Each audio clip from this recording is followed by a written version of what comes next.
Welcome to the Page One Podcast, a podcast featuring a variety of guests and thought leaders on topics ranging from digital marketing, sales channel strategies, influencer marketing, best-in-class product launches, and all the details about how to accelerate sales. Now, here's your host, Luke Peters.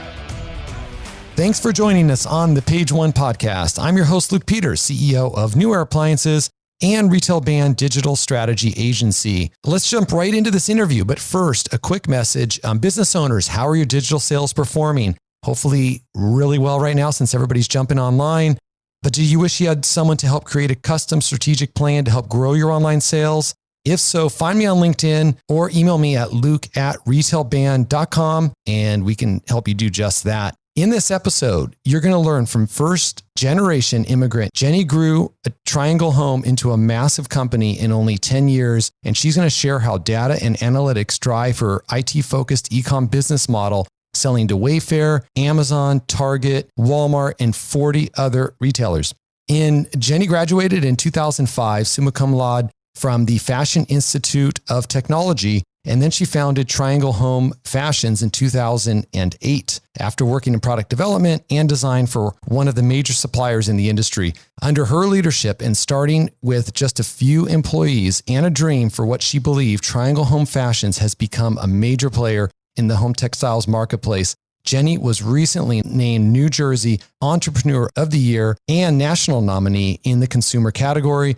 Jenny, welcome to the Page One Podcast. Thank you, Luke, for having me. Awesome. And Jenny, before we get going, maybe you can just give the audience a quick description of your business. Okay. Triangle Home Fashion is technology and data-driven. Is a design, a marketer, and a distributor of home textile products. Our product line, including the bedding, window treatments, decorative pillows, throws, shower curtains, outdoor cushions, table linen. We pretty much cover all the categories in the soft home space.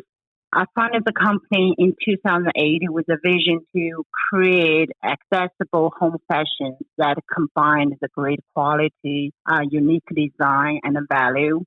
Then we call it affordable luxury. The technology and analytics are key engines to our business and help us to make design decisions and create a marketing, sales, operations, and warehouse and distribution strategies. Our business model is built on the e-com platform. Currently, we have 80% of business come from e-com retailer and the large Decor brand, and 20% from brick-and-mortar retailers through the private label and a Triangle other brands. Wow. And we'll jump into more of the business, and it's a huge business that Jenny's grown, and I'm sure for the audience, it'll be interesting to hear more about the actual company size and how you guys are allocated people and warehouse. But before we get into that, Jenny, how has COVID impacted you? Besides, I'm sure, some work at home, maybe what business changes have you had to make? This in the home textile industry, from the retailer side, is pretty much majority of the stores, especially brick-and-mortar stores, closed, except the business related with the groceries, home compliance, and other essentials. So we see the huge business change, the huge shift actually from the store to online shopping. So for the companies more dependent on the brick-and-mortar versus the e-com, I think the COVID created the disastrous outcome. For the companies like us who did the both, especially focus on the e-commerce model, it has proven to be a big opportunity in this unfortunate pandemic event. In our business, how to change our business operation is pretty much our office employees, we work remote. And since this has come really fast and based on our IT infrastructure, and we have the cloud business ERP system, so all our office team work remote, can access the data pretty good to have the shared all the information together. So we have been working very efficiently actually from the office team point of view. Another thing we are changing is really since the business is more e-com focused with drop ship, so we have been getting over, I think, more than double the business since April to June, year over year on the online side. Wow. So our warehouse team has been the frontline hero. So we want to make sure the warehouse environment is clean and safe for the team. And also we added the full second shift to support the volume we are getting.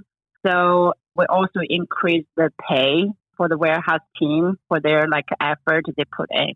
That's a great story. And let me ask you this, for the audience, we'll get into your story of how you immigrated from China to the US about 20 years ago. But I remember COVID and all the events leading up really, vividly. I remember this and I tracked the news. And I think even as much as I have a background in microbiology, but even when this virus was in China, I was worried about, for my business, I was worried more about the supply chain side, thinking, wow, are we going to get our products from China? And for whatever reason, I was ignorant to the fact that this virus is going to make its way over to America as well.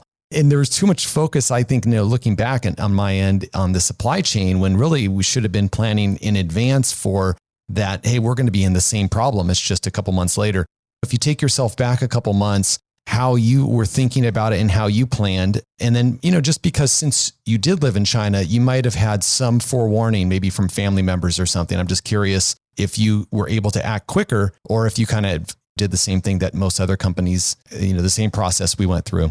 So regarding the sourcing point, the view, when this happened in the beginning of this year, when we see the happening, and also it's happening at the same time the Chinese New Year. So we always prepare the inventory before Chinese New Year to cover, during the Chinese New Year part. So, and this is happening also in the 2019, we have this tariff thing going on from September to December. At that time, in order to avoid, one is tariff, the second is Chinese New Year, we prepared a huge inventory to cover the both. That actually gave us really a good inventory level to cover this e-com spike.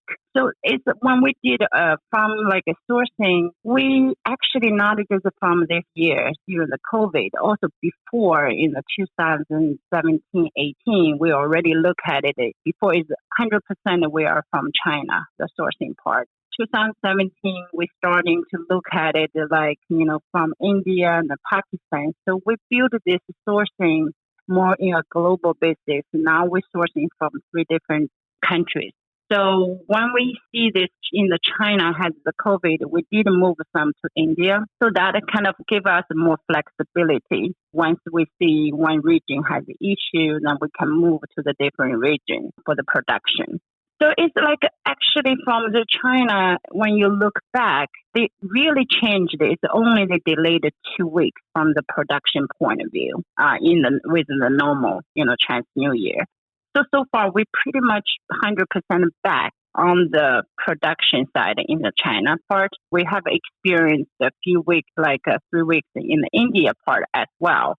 So now with this pandemic going on, I think it's a good idea really to spread out your sourcing. Don't rely on, one country or any given factory. Yeah, and I think that's super smart. Are you able to share what percentage of sourcing you were able to spread out? I mean, were you able to get 20% of it into, other countries or 40% of it, or do you know offhand? So far, pretty much the majority still in China. I think we have some in India, but the infrastructure and sometimes the speed of the production, I think India still have lacking the speed to get the production done. So far we have a majority still in China, but we sourcing from India and Pakistan is really based on the capability China cannot do. And then we evaluated the 3 different, from the quality, the pricing, and also speed to the market. Then we decided which country we go to. Great. Well, thanks for that, Jenny. Let's jump in now to your business and your company and kind of talk about maybe the scale. Can you give the audience an idea for that on maybe starting with your team size? How big is the number of employees and then maybe the size of the warehouses? We have have from the warehouse, we have main warehouse is we have 120 square feet with a fully racked warehouse in New Jersey, in East Brunswick, New Jersey. We also have LA warehouse. Mainly is we have our business have 15% is decorative pillows. So we basically blow the pillows there instead of you vacuum pack everything. All our pillow is freshly loaded from the LA facility and we ship to the brick mortar. And some we are testing for the e-com as well. And we just signed the contract actually for 3PL in LA in California to drop ship from the west side. So hopefully this will be under to start the operation in August, so that we can really help us to reduce the freight cost as well as in 2 days we can ship to the customers for the drop ship. Yeah. And let me ask a question about that. I mean, that's super interesting and we're looking at the same thing. But I think our model is similar to yours as well. So I'm guessing that 90 to 95% of your shipments are for the customers of the retailers. And if that's correct, I might be off there, but if that's correct, so that would mean the retailers, say Wayfair, Target, Walmart, and so on and so forth. But so in that case, it's on their shipping accounts. There might not be a company savings of shipping, but there might be just a faster speed to customer. Was there a different reasons you wanted to move to a 3PL, or did it make sense more because of customer satisfaction, or was there also financial incentive on saving shipping costs when you looked at the whole allotment of orders? I think there's two parts. The both sides is one is a freight cost. When you're shipping, from here to East Coast to cross to the West Coast, you need at least 5 days to get to the customer. And the freight cost is a lot higher than you just from California, you're shipping within California. So the freight cost is the biggest, our goal with the customer, whether we work with Amazon, Wayfair, Target, Walmart, with all this over 40 different customers. The goal is really how we wanted to create the win-win situation to increase their profitability. So this freight cost can really hugely impact the profitability for them. That's one of the reasons we wanted to cover West 12 different states to give them the better cost and the P&L. Another thing is the shipping, speed. In the today's situation, speed to the customer is every customer they think online you can get it based on the Prime, from an Amazon. Everybody think you will get it the next day. That's the customer expectation. We want to meet that customer expectation. Cover the 12 states within 2 days. That's one of the goal we wanted to do is to shrink the time to get the 2 days delivery for the customers. Yeah, and that's really strategic answer, and the fact that you want to make sure your partners' margins are higher. And I know those conversations come up in yearly negotiations, and I guess your idea here is that you're going to get speed, but then you're also going to partner with them to reduce their rates, and then hopefully the allowances and marketing charges and shipping charges and all this pricing that's taken into consideration. So it's still going to be a win-win for both sides. And I think it's really thoughtful and a good answer there. Thanks for that. How many total SKUs do you guys have? I'm guessing a ton because you have different sizes and different colors. We have the SKU-wise, we have probably close to 2,000 active SKUs. We constantly evaluate the SKU performance because with the ERP system, we can really look into SKU by SKU how they perform on the different channels. We have we can look at the weekly report and the monthly report on every SKU level how they perform.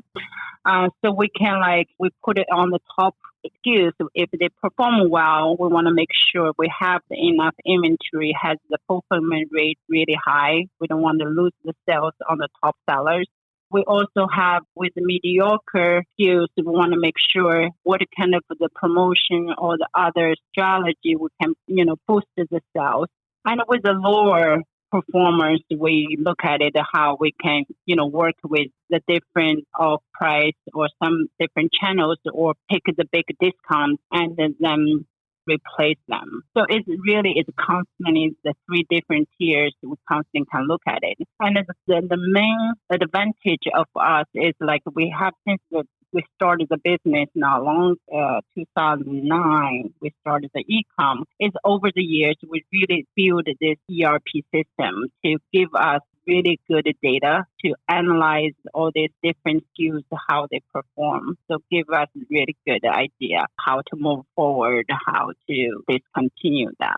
And are you able to share which ERP you're working with? We are using SAP B1 and also with the warehouse management system. This ERP, I think with the e-commerce model, the IT infrastructure is so important. You cannot just do it in manual. I remember when I started the business in the first year, everything's manual and it's not going to get you anywhere. In today's business model, you just have to have a good data. Everything's about the data. So that can give us, the ERP can give us a really good report. Yeah, it's so true. And SAP is always strong consideration. Usually a lot of work to onboard and learn some of the specific SAP functionality, or the team kind of has to learn, let's call it the SAP language. But we did an ERP conversion a little over a year ago, and they were in consideration. We didn't end up going down that path, but definitely a good choice. So I can see how it's helping you guys. And Jenny, before we kind of go on to more of the business story, so we talked about the company, and you guys are obviously working through 40 retailers or more. Where do you find yourself spending most of your time as the CEO and leader of the company? Are you more on the sales side, the marketing side, the product development? Where do you like to dive in?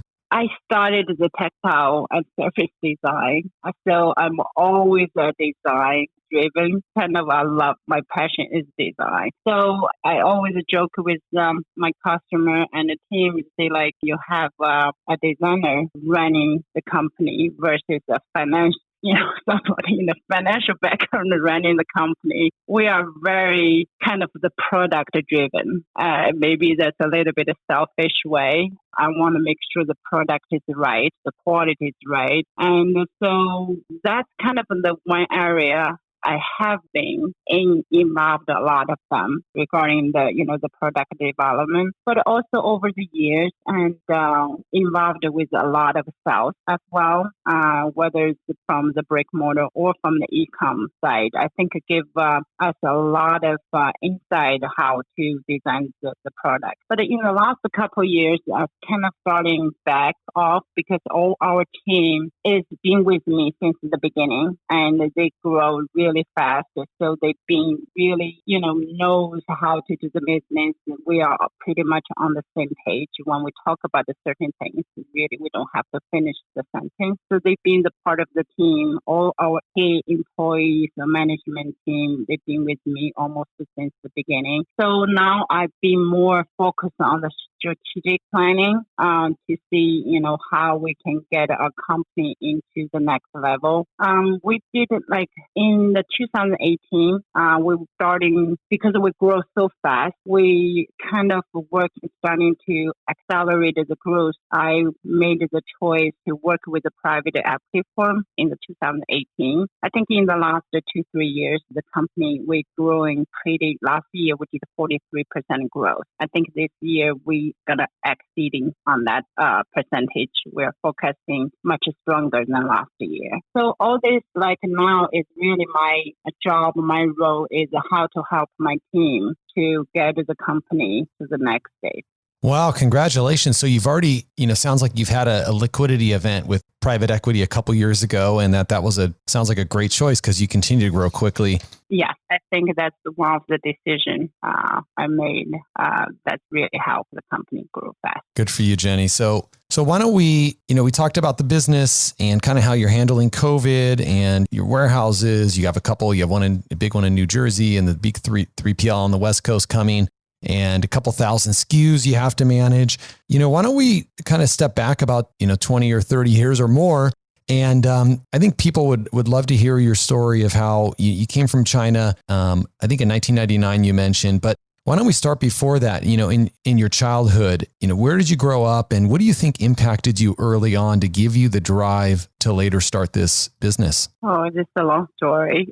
I grew up in a very remote village in China. I always, when I was little, I always like a tomboy. And I went to boarding school in middle school as well as in high school. So I was very independent early on. I think I'm a dreamer. I always have thousands of different ideas to think about it. And all this one night, I always wanted to do something on my own. I guess I have that kind of entrepreneur spirit always in me.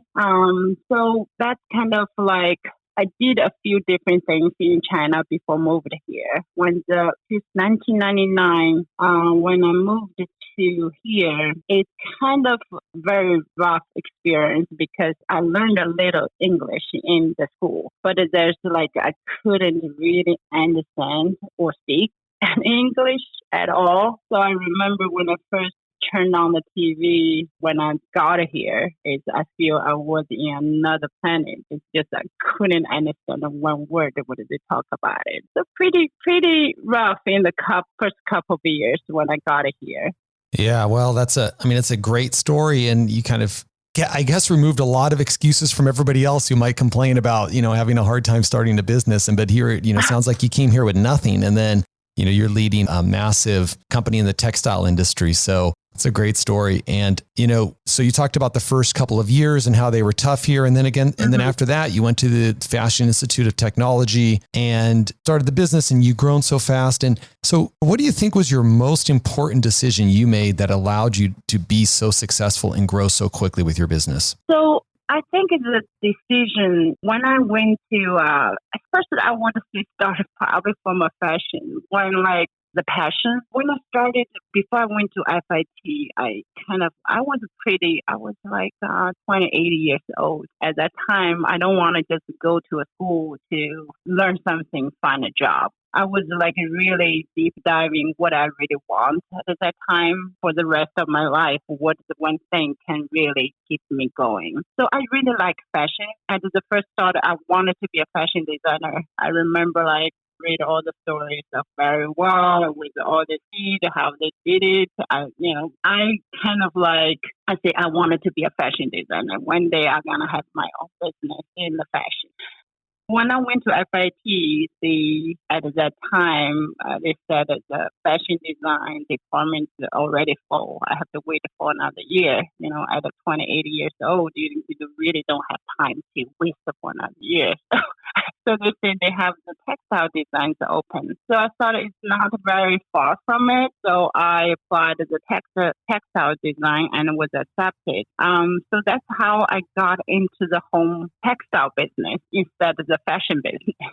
Wow, that's so funny. Yeah, so I finished the bachelor degree there in 2 years and did the summer, winter, all the time I could get in. And so when I finished the business, I found the job in the home textile, the company, and I worked there for 4 years. I think I really learned is I have a chance to, if I don't do it, I probably would never be able to do it. It's 2008. That's really a kind of bad year to start the business with the crash of the house market and all the economy downfall in the 2008. But the brick mortar at that time were not eager to partner with any new vendors in the industry, especially, and they are in trouble with a lot of inventory at that time. However, I think that there was a big wide space with online sellers in the early stage in the home fashion category. None of our competitors were built to serve this growing market in the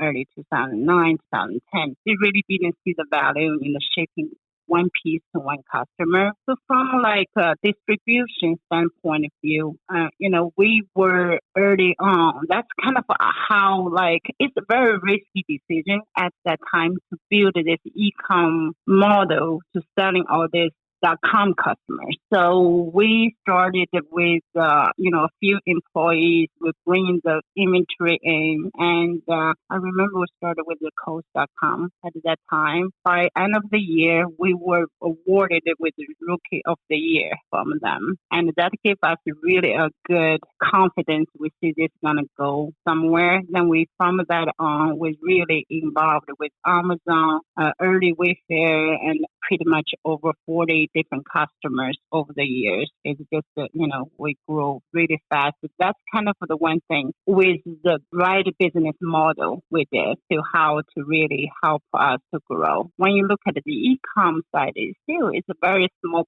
percentage in this retail business. So I think we are right in the right way on that. Yeah, well, it's amazing, how serendipity happens and life kind of falls into place. So you wanted to go into fashion, but instead you took the textiles degree just because you didn't have to wait a year, and then you actually started a business at the right time, even though it seemed like the wrong time, because that's when selling online was still small but growing, and you've ridden that wave. And it's always, for every business, it's always beneficial to kind of go in the direction of the innovation instead of against it. And so you're very fortunate there, along the same, kind of similar to my same business as well. So we sell to a bunch of the same retailers. So that's awesome. It'd be great to explain, if you can explain to the audience kind of how your brand is differentiated from other brands. And just for the audience, you can go check out the website at Lush Decor, and you can see, the beautiful designs and the window treatments and, all these other tons of product. It's a great direct-to-consumer website, by the way, Jenny. But how have you planned the differentiation of your brand? Mm-hmm. So Lush Decor brand is not just like selling a product. We kind of offer a lifestyle. We offer our customer some inspiration. We believe the customer will have a sense of what they want, and we help them to find the style and create the home of their dreams. We make it easy for them to imagine our product in their home through the compelling videos, lifestyle images, and styling ideas. For example, if a customer likes the bohemian styles, we have the bedding, window treatment, shower curtains, decorative pillow, and throws.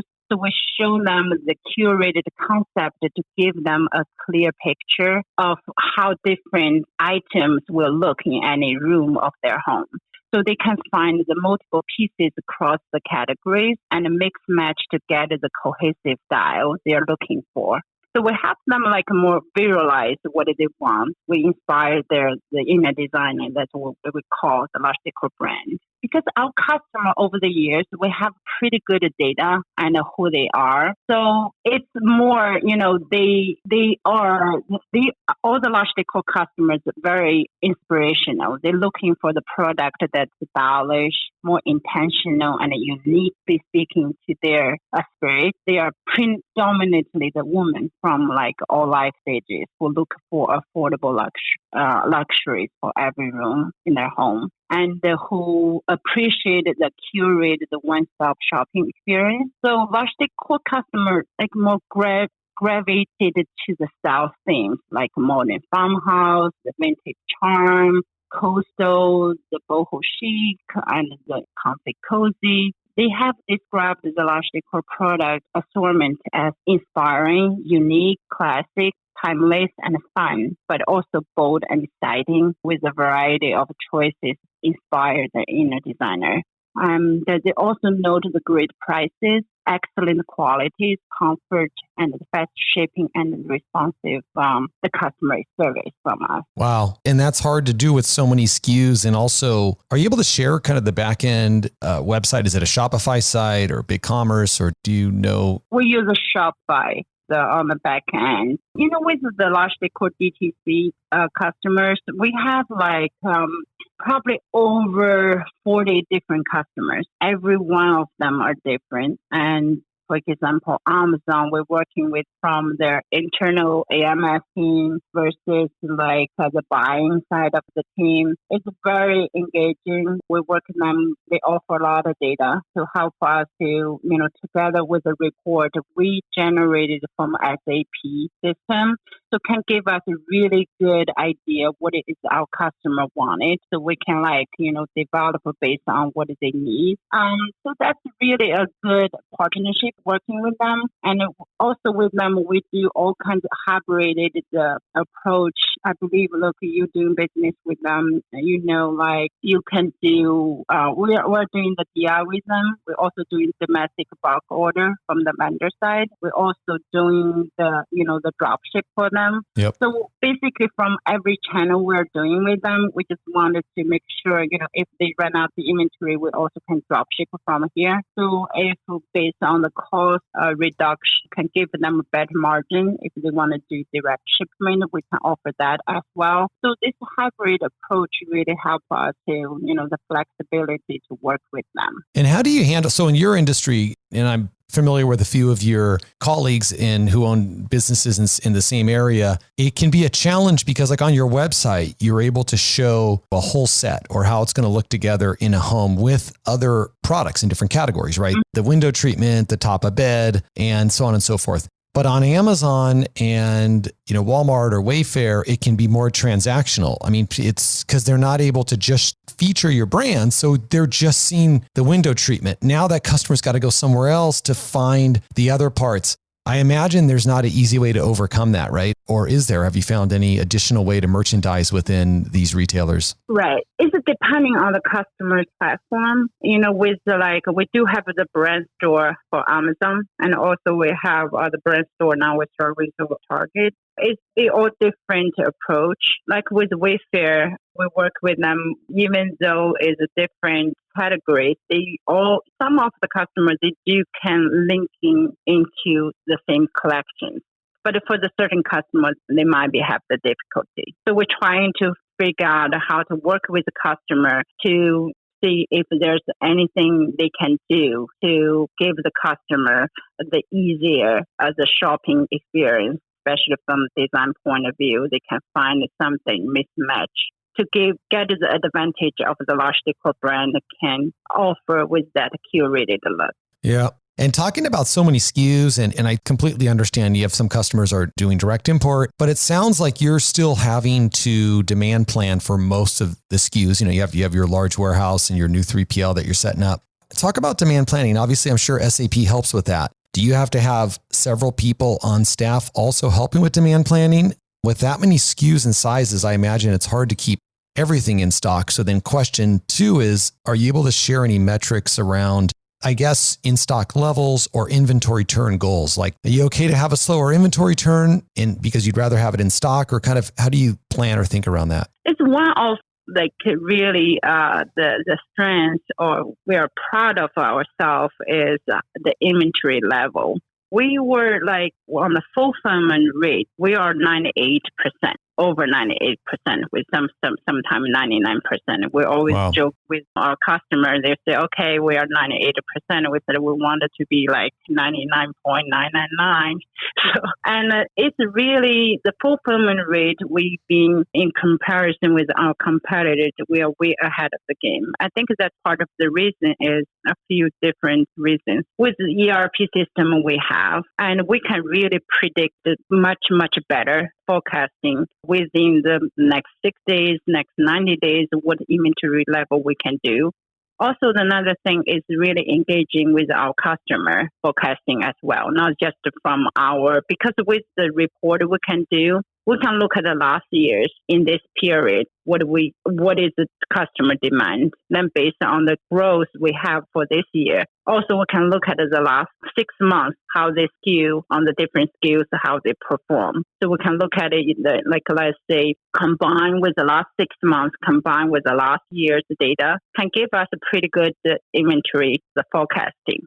Then also combined with the customer demand, we talk with different customers, see what is the promotion they have, what do they look at this SKU, what do they think that's going to do. So we kind of combine the both, then make the decision how to bring in the inventory level.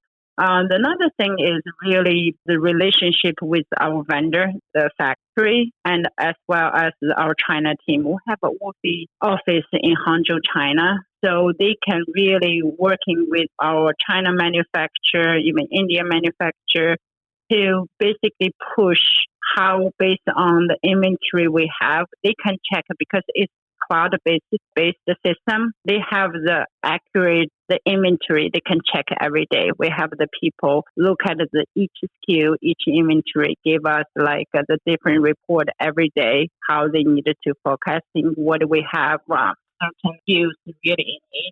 That is based on that, and they can push the manufacturer sometimes because of the relationship we have with them. We can turn around the production within 30 days. So that kind of really give the inventory level on the fulfillment rate side is pretty high. Yeah, that's a great answer because you kind of touch on working with your customers here in the States and working with their projections, but then also working with your factories. And it's still super complicated. And I think companies that are selling to 40 customers or more will understand it, but you might have warehouse in Castlegate, or you might have warehouse or you might have product done on the Amazon side. So you can't just look at your shipments. You also have to look at their sell through and their POS and putting that all into a system and then getting their forecasting. It's really complicated to do what you guys are doing. So congratulations on that. And I love the operations side because obviously, you increase your cash flow and you keep the turns fast, but you keep your customers happy. So it's a great explanation from this end all the way through the supply chain. So we've talked about sales and even your personal story and how you guys are handling COVID and operations. And I think it would be great to finish on a question that maybe the audience can learn from. And that is if you could share maybe, Jenny, what your biggest mistake is in business. Obviously, you're doing a lot of things right, but all of us make some mistakes and we always try to learn from them. So it'd be fun to hear what your biggest mistake is and what you learned from that. What's the biggest mistake? I think probably this is only related with the personal and the business is really how to balance the work and the life. Yep. As an entrepreneur, you kind of always have this business, so many ideas in your head. Sometimes it really can, put you off the track, just think too much about the business. I think it is the biggest mistake I thought is I didn't learn very well how to balance the life and the work. I think this is it will happen for a lot of entrepreneurs. Sometimes you work too hard and you how to, or your personal or the lifestyle you can work with. But I think for me fortunately is I have a great team, and I didn't have a chance to talk about team. It's like we'll probably have like 80 people, and with the big business we're running, we're pretty lean and efficient. And we have 60% employees is a female, and we are like a United Nations. We just like the other day, last time we were talking about it, we said, wow, we have probably represent more than 8 different countries. We speak more than 11 different languages. So it's like, it's really the melting pot. With all the employees, we have a very low turnover, that really makes my life a lot easier. We all have like the same goal, and start to roll out the phantom stock for the employees as well. So, from all this over the years, I learned for the self-growth, how to work with myself, how to work with the team. Really learn is not really you as an entrepreneur, you work not just for yourself, it's really for the whole team. And from the day started the business until today, I don't think the success is just for me. I think the success is for all my team.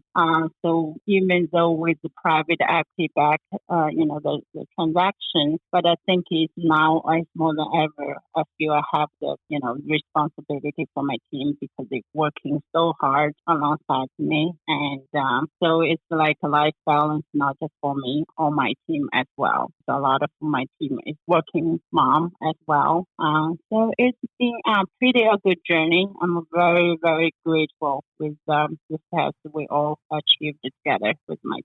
And just a quick recap there, because I love that quote. You said as an entrepreneur, you think, or you might start out working for yourself, but you're really working for your team. It's a great way to think about it. And we all grow, over time and learn more. And just to recap, it sounds like you have a team of at least 80 people, 60+% female, 8 countries and 11 languages and a low turnover. So it's just a diverse, big team that's executing obviously with 40% year growth. So that's just an amazing story, and congratulations. And just wanted to give you an opportunity for how can listeners find you or connect with you? Is LinkedIn a good place, or is there another way that they could learn more about you and your business? We have on the LinkedIn as Jenny Zhu for the Triangle Home Fashion. They can find the Laude Decor, the Facebook as well. It's like more, I want to add one more thing when we're talking about the first immigration and, to doing entrepreneur as women to do, to build the business until today. I remember it just feel like it's like I always a dreamer. I think there's a lot of boys and girls out there who have a dream. I'm a firm believer if you can dream it, you work hard, you with the persistence, with the passion. I think everybody have a dream. If they never give up, work hard, they can achieve it. So I hope for, the people just follow their dream and achieve it, get what they want. Well, that's a great way to end this conversation. And thanks for that. We'll have all of your connection details in the show notes for this podcast. Again, I just want to thank you, Jenny, for being a guest on the Page One podcast. Appreciate your time here and hope everybody else enjoyed the interview today as well. I truly appreciate your reviews on iTunes and hope you all join us for the next interview. Take care. Thanks for listening to the Page One podcast with Luke Peters. If you enjoyed this episode, please help us out by leaving us a rating on iTunes. Want to double your online sales? Check out www.retailband.com. And don't forget to join us next week with our next amazing guest.